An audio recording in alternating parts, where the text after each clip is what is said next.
कल हमने पढ़ा था सिलेजनेला की स्टेम के एनाटॉमी के बारे में। आज हम पढ़ेंगे सिलेजनेला के राइजोफोर, रूट और लीफ के एनाटॉमी के बारे में। Myself doctor Suchita Jain, associate professor, department of botany, Janki Devi Bajaj government girls college, Kota. Rhizophore का मॉर्फोलॉजिकल नेचर है, उसके प्रकार राइजो किसने वेंटिगैम ने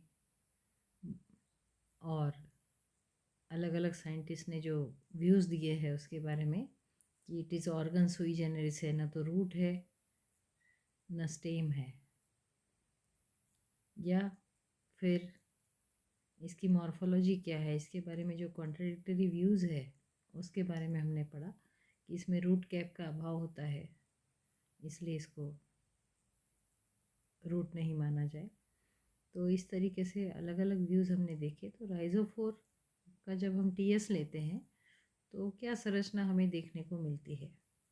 इस outline is circular, outer most single layered epidermis, जैसा एनाटॉमिकल पैटर्न जो जनरल एक सेटअप होता है या रूट, तो उस सेटअप में एपिडर्मिस टू पिथ जो सारी स्ट्रक्चर्स होती है, संरचनाएं होती है, तो वही जनरल पैटर्न यहाँ भी राइजोफोर में देखने को मिलता है। Outer most layer is single layered epidermis, it consist of thick walled cells, cuticularized है, ब्रॉड कॉर्टेक्स है, differentiated into few layered sclerenchymatous, hypodermis. Cortex जो है आउटर एंड इनर दो पार्ट्स में बटा हुआ, स्क्लेरेनकाइमेटस यानी दृढ़ोतकीय कोशिकाओं का बना हुआ हाइपोडर्मिस, और inner thin walled parenchymatous cortex, मृदुतकीय कोशिकाओं का बना हुआ वल्कुटीय कॉर्टेक्स जिसे आप कहेंगे। Cortex is followed by single layered endodermis. सबसे पहले epidermis, then cortex, outer hypodermis, sclerenchymatous hypodermis, inner parenchymatous cortex, and then it is followed by single layered endodermis and single layered pericycle. अंतस्त्वचा और परिरंभ हम कहते हैं। एंडोडर्मिस को कहते हैं अंतस्त्वचा और पेरिसाइकल को कहते हैं परिरंभ। फिर उसके बाद आता है संवहन तंत्र या STEL, स्टील जिसे आप कहते हैं। टेरिडोफाइटा में संवहन तंत्र को स्टील कहते हैं। और स्टीलर इवोल्यूशन के बारे में हमने पढ़ा, डिफरेंट टाइप्स ऑफ स्टील्स के बारे में पढ़ा है। प्रोटोस्टील किसे कहते हैं? Simplest arrangement of the vascular tissue, xylem and phloem, that is xylem is surrounded by phloem, जो ठोस रंभ होता है, वो सॉलिड कोर जो है central core, it is surrounded by phloem. इस कंडीशन को कहते हैं प्रोटोस्टील। तो यहाँ पर राइजोफोर में प्रोटोस्टील पाया जाता है। Metaxylem occupies the central position and protoxylem occurs in the form of group towards periphery. इस कंडीशन को क्या कहते हैं? एक्सार कंडीशन। और सिलेजनेला क्रोसियाना स्पीशीज जो है, इसमें protoxylem is surrounded by metaxylem, तो इसे हम कहेंगे मेजार कंडीशन। राइजोफोर की आंतरिक संरचना आप यहाँ देखिए, आपको यहाँ दिख रहा है कि epidermis is followed bye hypodermis, central core of xylem is surrounded by phloem, cortex is divided into two, outer and inner, thick walled sclerenchymatous cortex and thin walled parenchymatous cortex, followed by endodermis and pericycle. So this is the Selaginella TS rhizophore. Now root. Root shows circular outline. Outermost layer is epidermis, consisting of large thin walled cells. Few cells of epidermis elongate to form root hairs. इसमें जो root hairs होते हैं वो epidermis की कुछ sales ही elongate होकर के बनाती है। Epidermis is followed by cortex which consist of thin walled parenchymatous cells. यहाँ पर thin walled parenchymatous cells या मृदुतकीय कोशिकाओं का बना हुआ कॉर्टेक्स है, लेकिन कुछ प्रजातियों में, सिलेजनेला की कुछ प्रजातियों में स्क्लेरेनकाइमेटस हाइपोडर्मिस भी ऑब्जर्व किया गया है या पाया जाता है।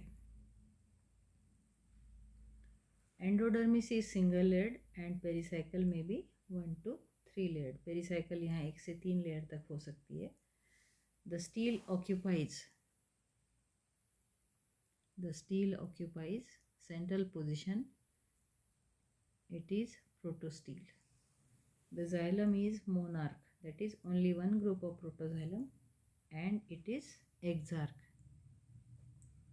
यहाँ देखिए रूट में आपको external outermost epidermis followed by cortex and the central core of vascular tissue which is surrounded by pericycle and endodermis. It is observed here. अब पत्ती, लीफ कैसे होती है सिलेजनेला में? सिलेजनेला प्लांट का हमने एक्सटर्नल मॉर्फोलॉजी स्टडी की, पहले लेक्चर में हमने देखा उसका क्लासिफिकेशन, उसकी एक्सटर्नल मॉर्फोलॉजी और इसे क्यों सिलेजनेला को लिग्युलोप्सिडा में रखा गया, क्योंकि पत्ती के साथ एक सहपत्र या एक मेम्ब्रेनस अपेंडेज जो कि टंग लाइक स्ट्रक्चर है वो प्रेजेंट है। तो इसलिए लीफ के साथ लिग्यूल प्रेजेंट है, इसलिए इसका लिग्युलोप्सिडा में रखा गया है। तो इसकी पत्ती कैसी होती है? छोटी सी होती है। Microphyllous leaves are there. Leaf is small, simple and dorsiventral. It has one cell thick upper and lower epidermis. In most of the cases, stomata are present only on lower epidermis along the midrib, but in some species, both lower and epidermis may bear stomata. किसी किसी प्रजाति में केवल lower epidermis पर ही stomata या रंध्र पाए जाते हैं, लेकिन कुछ प्रजातियां ऐसी भी है जहाँ पर लोअर एंड अपर दोनों एपिडर्मिस पर स्टोमेटा या रंध्र पाए जाते हैं। The cells of both upper and lower epidermis may be similar और may be different in size and shape.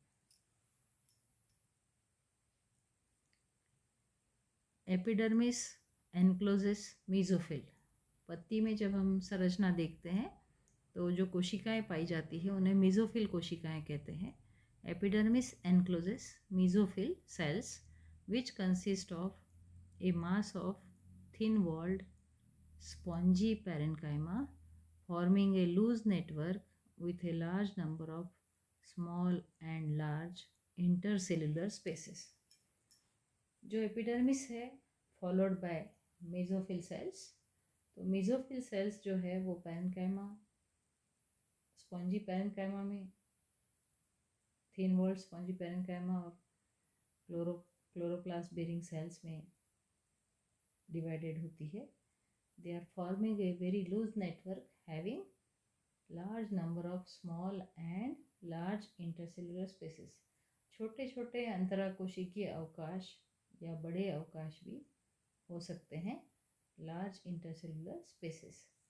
All the cells of epidermis and mesophyll are green and contain a number of chloroplast. Mesophyll cells में मैंने आपको बताया chloroplast पाया जाता है, green, and they bear the chloroplast.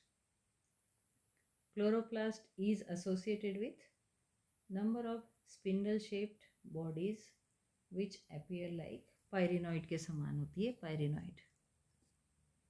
यहाँ पत्ती की संरचना आप देखिए, यहाँ पर लोअर अपर एपिडर्मिस पर आपको दोनों तरफ स्टोमेटा दिख रही है और मेसोफिल सेल्स दिख रही है, और यहाँ पर अंतराकोशिकीय अवकाश या intercellular spaces they are prominent and the vascular bundle is there.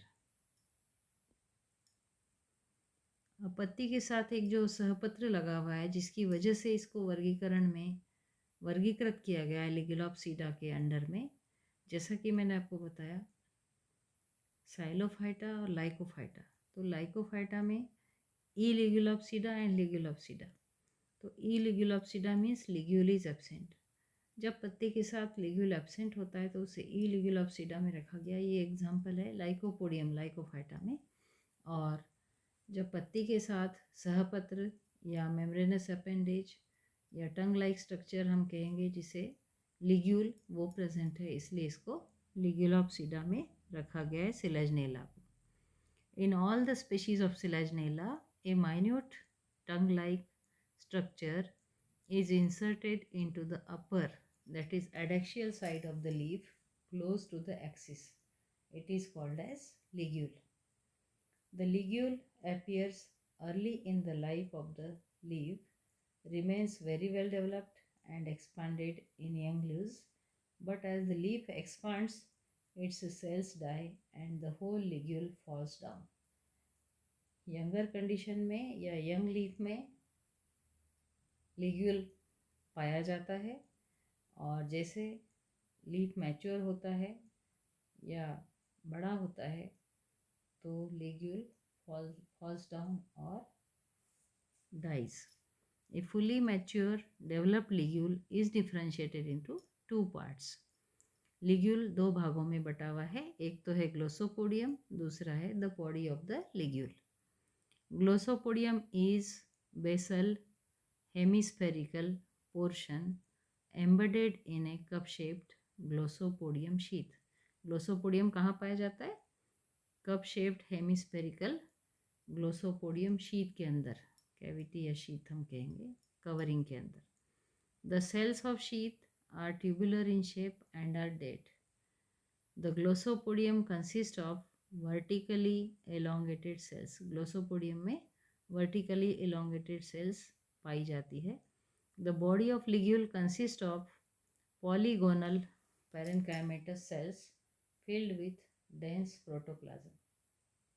Ligule की जो बॉडी कहलाती है उसमें मृदुतकीय कोशिकाएं होती है, वो पॉलीगोनल होती है and they are filled with dense protoplasm.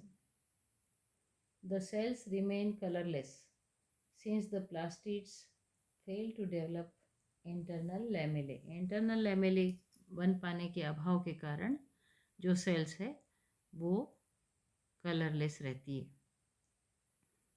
The sales contain prominent Golgi bodies. Golgi bodies भी प्रेजेंट होती है विच में account for mucilaginous secretion by the young ligule. Function of ligule is regarded as the secretory organ responsible for the secretion of water or mucilage, which keeps the sporophyll and sporangium wet. Actually, the ligule का function, it is not very well known, but it is regarded as the secretory organ. ligule को एक secretory organ माना गया है, responsible for the secretion of water or mucilage, which keeps the sporophyll and sporangium wet. तो जो सहपत्र लगा हुआ है लिग्यूल पत्ती के साथ, उसे उसका एक फंक्शन माना गया या कार्य माना गया है कि उस स्पोरोफिल यानी कि बीजाणुपर्ण या स्पोरेंजियम बीजाणुधानी, इनको वेट रखता है या मॉइस्ट रखने का कार्य करता है. लिग्यूल की संरचना यहाँ पर देखिए आप. एडेक्शियल साइड पर हमने डिस्क्राइब किया है कि विद नियर द एक्सिस, तो इस तरीके से ये लिग्यूल की संरचना है. इसकी पोजीशन है कि कहाँ पाया जाता है पत्ती पर, एडेक्शियल साइड पर नियर द मिडरिब. और यहाँ इसका जब हम इंटरनल स्ट्रक्चर स्टडी करते हैं तो यहाँ पर ये इलोंगेटेड सेल्स दिख रही हैं आपको. These are dead cells and here is the glossopodium sheath, and in this sheath and covering the body of the ligule is present. The lower part it is called as glossopodium, and this total ligule, it is the elongated part of the ligule or partial part of the ligule. You can see here the leaf with ligule, and the longitudinal section of ligule shows the following structure bearing the ligule sheath and glossopodium and the body of the ligule. So this was all about the Selaginella anatomy. कल के lecture में हमने study किया था stem की anatomy. आज के lecture में हमने स्टडी किया है rhizophore, root and leaf anatomy, and the ligule, which is the membranous appendage on the basis of which the Selaginella is kept under Ligulopsida of the division Lycophyta. So this is the special characteristic of Selaginella, the presence of ligule and the presence of two types of spores showing heterospory, and it shows the heterospory and seed habit or the origin. It might have started from the Selaginella only. तो इस प्रकार से जो एक विशिष्ट character है या पहचान है, तो सिलेजनेला की जो एक्सटर्नल फीचर्स हमने देखे लेगिलोप्सिडा में क्यों रखा गया है, और इस प्रकार से उसके हमने साथ ही साथ क्लासिफिकेशन, डिस्ट्रीब्यूशन और एक्सटर्नल मॉर्फोलॉजी के साथ ही एनाटॉमिकल फीचर्स भी देखे, stem, root, rhizophore, leaf and ligule. Now in the next lecture we will study the reproduction in Selaginella, asexual reproduction or the heterosporous genus, how the sporangia bear two types of spores, microspores and megaspores, and how the developmental stages they occur or how the reproduction occurs. Thank you very much. If you have any query, you can ask any question. You can subscribe CC Raj JTB GGC Kota. Thank you.